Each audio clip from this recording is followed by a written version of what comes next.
Vamos directamente a la lectura del Santo Evangelio del día de hoy, que lo tomamos de San Marcos en su capítulo primero, versículos 21-28. Marcos comienza contándonos el poder de Jesús sobre un endemoniado. En aquel tiempo llegó Jesús a Cafarnaúm y el sábado siguiente fue a la sinagoga y se puso a enseñar. Los oyentes quedaron asombrados de sus palabras, pues enseñaba como quien tiene autoridad y no como los escribas. Había en la sinagoga un hombre poseído por un espíritu inmundo que se puso a gritar: ¿Qué quieres tú con nosotros, Jesús de Nazaret? ¿Has venido a acabar con nosotros? Ya sé quién eres, el Santo de Dios. Jesús le ordenó: cállate y sal de él. El espíritu inmundo, sacudiendo al hombre con violencia y dando un alarido, salió de él. Todos quedaron estupefactos y se preguntaban: ¿qué es eso? ¿Qué nueva doctrina es esta? Este hombre tiene autoridad para mandar hasta los espíritus inmundos y lo obedecen. Y muy pronto se extendió su fama por toda Galilea. Esta es palabra del Señor. Primer capítulo. ¿De qué eligió a sus primeros apóstoles? Lo primero que hace Marcos es: Jesús vino a destruir la acción de Satanás. Vino a destruir el pecado. No quiere decir hacerlo desaparecer del mundo, sino a demostrarnos que Él, como dice aquí Marcos, tiene autoridad. Los oyentes quedaron asombrados de sus palabras, pues enseñaba como quien tiene autoridad. Autoridad quiere decir que enseñaba aquello que elevaba a la gente. Es más o menos lo mismo cuando un padre enseña a sus hijos y dirige su casa con autoridad. Autoridad en este caso, como puedes ver muy claramente, no quiere decir que impone, no quiere decir que destruye, no quiere decir que aplasta. Autoridad quiere decir que tiene potencia, que eleva, que pone en alto, que ayuda a que el otro se eleve. Fíjate qué bonito esto. Y todos se dieron cuenta de que él enseñaba con autoridad. Y luego viene la gente dice: no como los escribas. ¿Por qué? No lo hacían con autoridad. Esos escribas se parecían más, con todo respeto, a algunos jefecillos de grupos de oración por ahí, que abren la Biblia, agarran un verso, un parrafito y comienzan a emocionarse. Pero en realidad es como solamente leerlo sin sentirlo, sin vivirlo, sin hacerlo propio. Nos puede pasar a todos. A todos nos puede pasar, ¿no? Si más o menos podemos defendernos y hemos hecho algún cursillo por allí, pues ya nos sentimos doctores y maestros. Ya se sienten que saben. Es que yo hice un curso. ¿De cuánto hiciste tu curso? Pues un día a la semana por 3 meses. Digo, ay, madre mía. Tú sabes que uno puede estar 15 años estudiando Sagrada Escritura solo sobre un puntito muy pequeño, solo sobre una carta de San Pablo, solo sobre un texto del Evangelio, y tú por 6 meses, una vez por semana, te sientes doctor de la ley. Pero hay para todos, ¿verdad? No hay que desanimarse desde ese punto de vista. Aquí viene y dice que no como los escribas. La gente se daba cuenta que aquellos repetían cosas sin vivirlas ni gustarlas. Luego viene directamente el milagro. Había en la sinagoga un hombre poseído por un espíritu impuro, llamado demonio. En los tiempos de Jesús se decía endemoniado a todo aquel que tenía comportamientos, acciones, palabras que no concordaban, no eran comunes, se salían de lo normal y decían un demonio, un espíritu impuro, algo que lo ha poseído. Marcos, unos cuantos capítulos más adelante, nos hablará de otro poseído, el endemoniado de Gerasa. Ese endemoniado como pues gritan y se revuelcan, pero aquel andaba entre los sepulcros. Este está en la sinagoga. Nos llama la atención cómo este endemoniado estaba nada más y nada menos en un lugar de oración. Esto para ponernos muy alertas. Ahí también puede estar el endemoniado. En el mismo templo y en la misma sacristía. En el mismo templo y en la misma sacristía puede estar presente. Este hombre era, por lo visto, también religioso, no era uno que no practicaba, sino por el contrario, que sí, que estaba ahí, ¿verdad? Y este se puso a gritar. Y aquí vienen los gritos del endemoniado. ¿Qué quieres tú con nosotros, Jesús de Nazaret? Les decíamos en nuestra oración hace un momentito que la gran Teresa de Ávila tuvo exactamente las mismas palabras. ¿Qué mandáis hacer de mí? ¿Qué quieres de mí? El endemoniado dice la misma cosa. ¿Qué quieres de nosotros, Jesús de Nazaret? Pero hay dos actitudes muy distintas. La actitud de la Santa de Ávila, Teresa, era: mándame lo que quieras, que quiero cumplir tu voluntad. Me muero de ganas por hacer lo que tú deseas en mi vida, para darte gusto porque te amo profundamente. ¿Qué dice el demonio? ¿Qué quieres? Porque tengo miedo que me vayas a destruir. Me vas a destruir, me vas a echar fuera. Porque ¿cuál era la situación del endemoniado? Era uno que no estaba dentro de sí mismo. Era uno que era poseído. Por lo tanto, ya no se poseía a sí mismo, sino que era poseído por un espíritu impuro. Ya había perdido su propia identidad, había perdido su propia personalidad, ya había perdido su propio centro, ya no era él. ¿Y cuántas personas encontramos así? Decimos, ¿cómo es posible? El otro día hablaba con una señora y su hijito dice, me lo están echando a perder, ya no es él. Ya no es él. Está entrando en él el espíritu del mal. Antes no bebía y ya bebe. Antes no usaba drogas y comienza a usar drogas. Antes tenía mucho interés por formarse, sacar sus estudios, su universidad, y ahora lo está dejando. Ya se enamoró de unos cuantos dólares en el trabajo y está dejando su formación. Pues mira, ya no es él. ¿Ves dónde está un espíritu impuro? ¿Ves dónde entra el demonio? ¿Dónde entra aquel que viene a dividir? Dice que había poseído a este hombre. Y la pregunta, ¿qué quieres de nosotros? ¿Has venido a perdernos?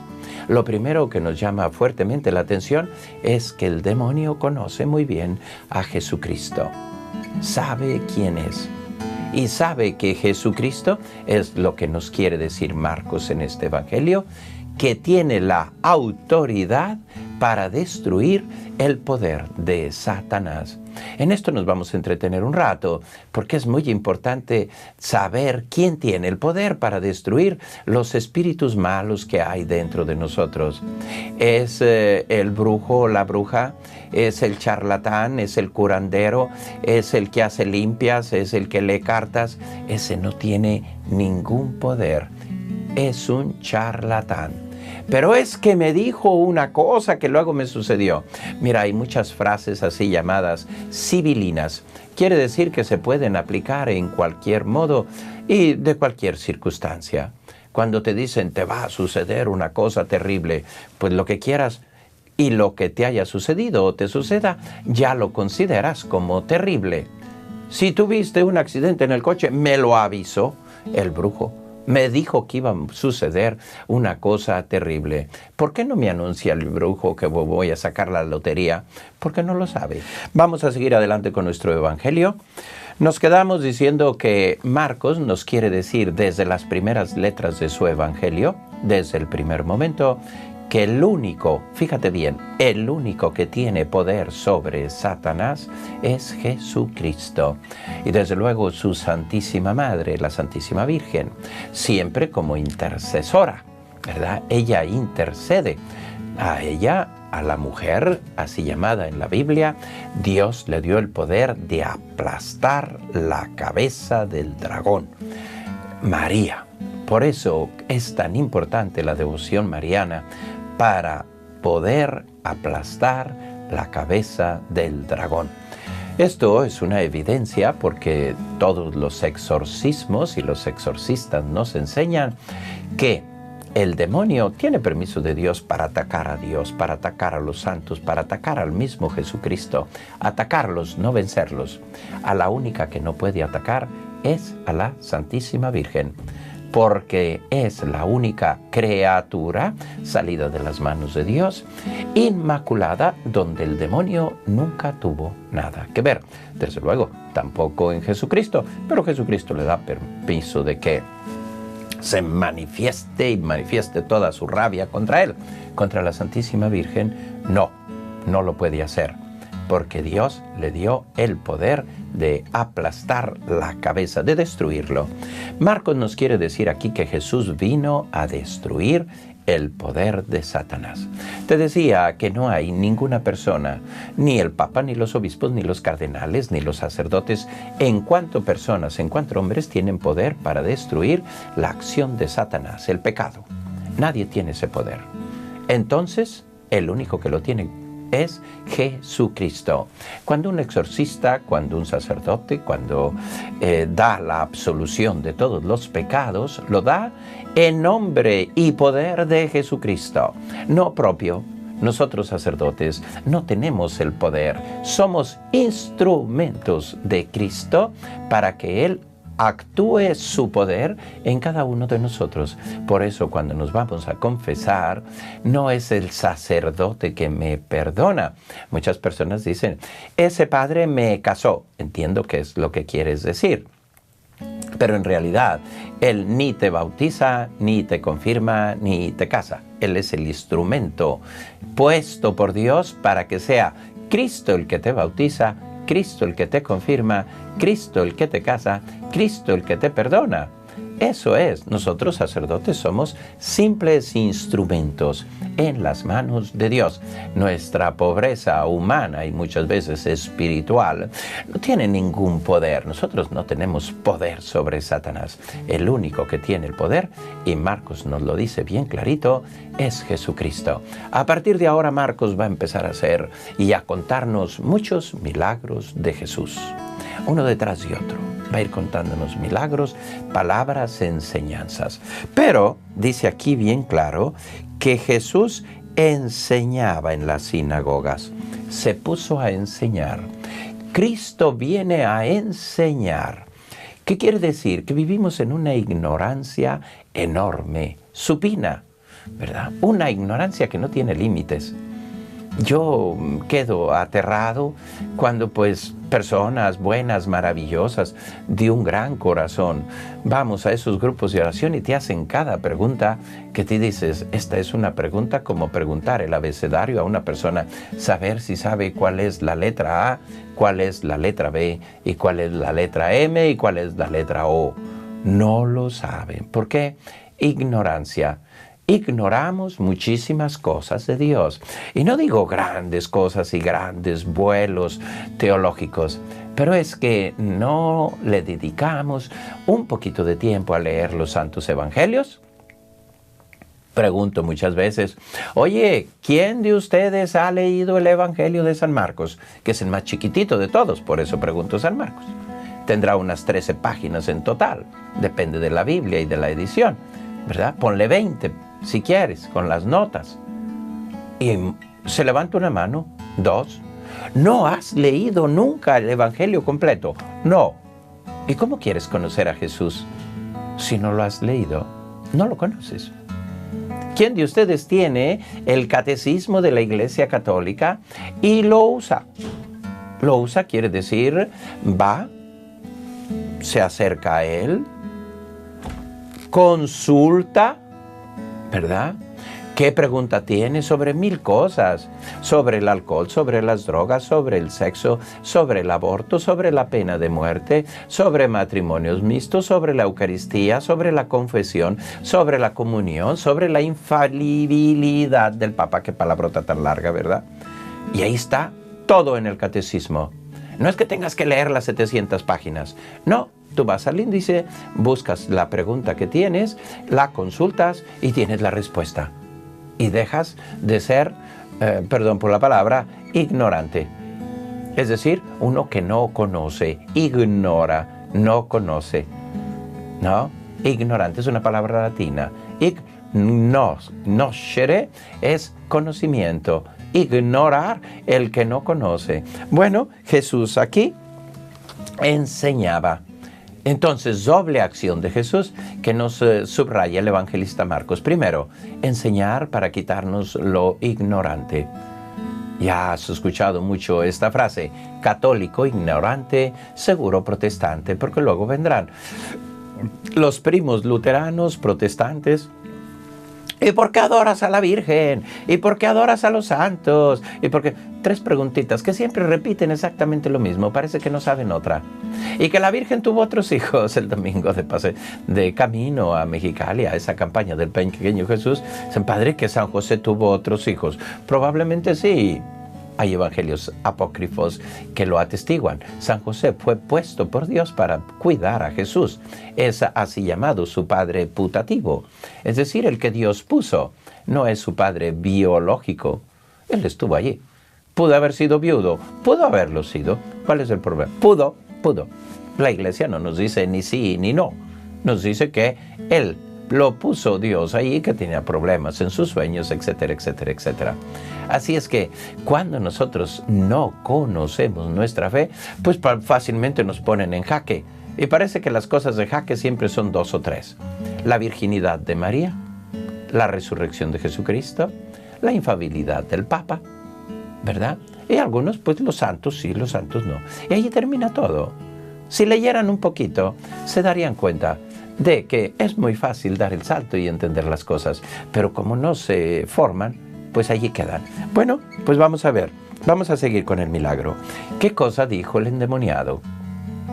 Aquel que ya no tenía una personalidad propia, ya no estaba dentro de sí mismo, ya era otro el que lo poseía, que era el demonio, y por lo tanto sus ideas, sus gestos, sus palabras, sus acciones ya no eran solo suyas. Ya el demonio se había mezclado totalmente con eso. Y es lo mismo que sucede en cada uno que le abre la puerta al demonio. Que va a jugar a la ouija, que va a que le lean las cartas, que va a que le hagan limpia. Ya le abriste la puerta. Y si le abriste la puerta, ya entró en tu casa. Ya le has dado una habitación. Ya la tiene ahí. Ahora prepárate, porque él ya está en esa habitación. Ahora echarlo fuera va a ser una verdadera empresa. No, alguno cuando le estaba explicando esto me dijo, como algunos parientes que vienen por aquí, ¿verdad? Uno que llegó, su cuñado, sus suegros, no me acuerdo. Bueno, llegaron y yo pensaba que venían de visita por pues una semanita. Ya llevan 6 meses y no se van. Y ni renta pagan. Y hay que darles de comer porque pues bueno, son los suegros. Pero yo no me casé con mis suegros, ¿verdad? Hombre, pobrecitos. No, es que ya se acomodaron. Tienen otros hijos, pero aquellos, pues, que la casa es chiquita, que no pueden, que no van a estar... En fin, de esto. Ya les abrieron la puerta, ya se acomodaron. De esto hay mucho, ¿verdad? Bueno, aquí le abrió la puerta al demonio. ¿Qué hace Jesús con este que grita, patea, rebuzna? Una sola palabra. Cállate, cállate y sal de él. Punto.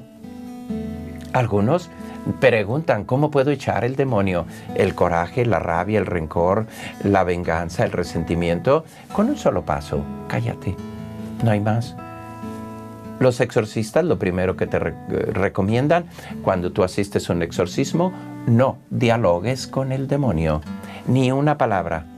Si tú le abres la puerta y comienzas a dialogar, en ese momento lo has dejado entrar.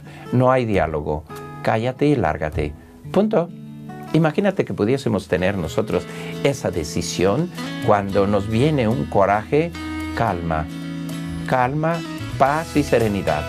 Serenidad, lo que dice un proverbio, al mal tiempo, buena cara. Es decir, déjame en paz. Oiga, ¿y las tentaciones y tal? Igualito.